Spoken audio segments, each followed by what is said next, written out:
आचार्य चाणक्य के अनुसार ये 3 होते हैं इंसान की बर्बादी के कारण। चाणक्य नीति में आचार्य चाणक्य ने इंसान की बर्बादी के 3 ही कारण बताए थे। मनुष्य की बर्बादी के ये कारण आज भी सटीक है। कहते हैं कि मनुष्य यदि अपनी बर्बादी के कारण को जान जाए तो वह अपने जीवन को सुखमय बना सकता है। चाणक्य नीति में आचार्य चाणक्य ने बर्बादी के इन 3 कारणों पर विशेष बल दिया है। चाणक्य नीति में बताए गए मनुष्य की बर्बादी के ये 3 कारण आज हर मनुष्य को जानना चाहिए। यह कोई मैं नहीं बता रहा, बल्कि नीति शास्त्र में ऐसा वर्णन मिलता है। क्या आप जानते हैं कि मनुष्य की बर्बादी के 3 कारण कौन कौन से हैं? यदि नहीं, तो आगे हम इसे एक कहानी के आधार पर जानते हैं। प्राचीन काल में एक शाही परिवार में एक लड़के का जन्म हुआ। उसे कम उम्र में ही शाही ठाठ से दूर गुरुकुल में भेज दिया था। गुरुकुल में यह बालक सबसे होनहार था। उसने वेदों और शास्त्रों का अध्ययन किया। गुरुकुल में अभी उसकी शिक्षा समाप्त भी नहीं हुई थी कि उसके माता पिता और सभी भाई बहन प्राकृतिक आपदा में मारे गए। शिक्षा समाप्त करने के बाद इस बालक ने प्रण लिए कि उसका सारा जीवन लोगों की भलाई में ही बीतेगा। अब इस सन्यासी ने अपनी सारी महत्वाकांक्षा त्याग दी। वह सांसारिक वस्तुओं को छोड़कर हिमालय की जंगलों में चला गया। उसने लंबे समय तक तपस्या की। धीरे धीरे इस सन्यासी की चर्चा सभी जगह होने लगी। उस राज्य का राजा बहुत ही क्रूर व्यक्ति था। राजा ने सन्यासी से भेंट करने की ठानी, जिसके बाद राजा उस सन्यासी से इतना प्रभावित हुआ कि उसने अच्छाई की राह पर चलने की ठान ली। राजा मन ही मन सोचने लगा कि अगर ये सन्यासी मुझे चंद मिनटों में ही इतना कुछ बदल सकता है, तो यदि ये मेरे पास रहने लगे तो मेरी जिंदगी ही बदल जाएगी। इसके बाद राजा ने सन्यासी से अपने साथ चलने के लिए आग्रह करने लगा। सन्यासी इसके लिए मान गए और राजा उन्हें साथ लेकर महल में चले गए। वहां राजा ने सन्यासी को शाही कमरे में भोजन करवाया।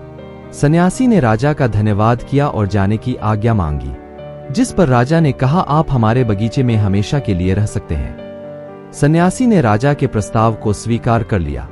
बगीचे में सन्यासी के लिए एक कुटिया बना दी गई। राजा ने भी सन्यासी की खूब सेवा की। कुछ समय बाद अचानक राजा और रानी अपने पड़ोस के राज्य में चले गए। साथ ही एक सेवादार को सन्यासी की सेवा के लिए बोल गए, लेकिन सेवादार बीमार पड़ गया और अगले दिन से आया ही नहीं। ऐसे में सन्यासी को कोई भोजन देने वाला भी नहीं था। कुछ दिनों के बाद जब राजा वापस आए तो सन्यासी ने राजा को बहुत डांटा। राज ने सन्यासी से क्षमा मांगी और फिर सब कुछ ठीक हो गया। फिर कुछ दिन बाद राजा को राज्य से फिर कुछ दिनों के लिए बाहर जाना पड़ा। इस बार राजा ने रानी को आदेश दिया कि जब तक वह आते नहीं, तब तक राजा को किसी प्रकार की दिक्कत नहीं होनी चाहिए।